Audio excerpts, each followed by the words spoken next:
Is there a June 30th deadline? What kind of a deadline are you looking at for that?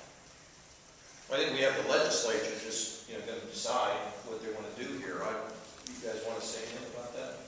John?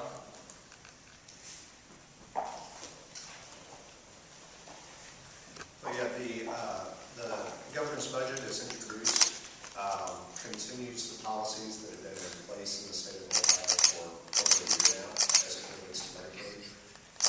It does add some important reforms related to additional personal responsibility, which we think is very important. Consideration of those policies is currently underway in the House, and so far we've made ourselves available to be as constructive to the House, answering any questions they have, but otherwise just letting that process play out.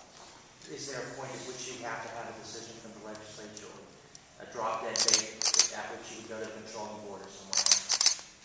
I would not be anticipating controlling board. I'm very hopeful that we'll, with the help of all the people who have been affected by, in a positive way, about the extra dollars that we have in the state, I'm very hopeful that this program will be continued. As Greg was saying, we're trying to add some other personal responsibility items that we would have liked to have had in the first time, but we didn't have the opportunity to do that because of the way the process worked.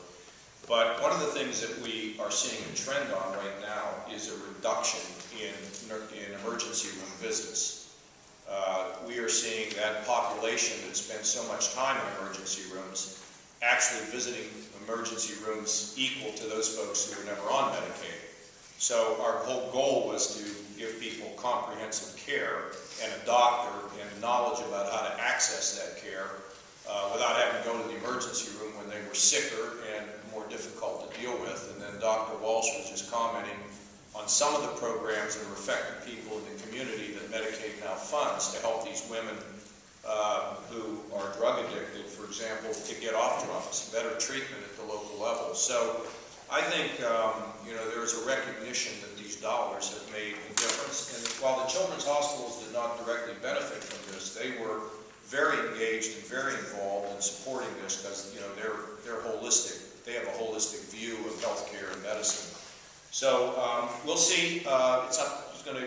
We're doing everything we can in the administration, and then the providers have to be engaged in this. I'm optimistic that we will continue the program. I couldn't conceive of 500,000 people all of a sudden waking up one day and having no health care coverage as provided under this program.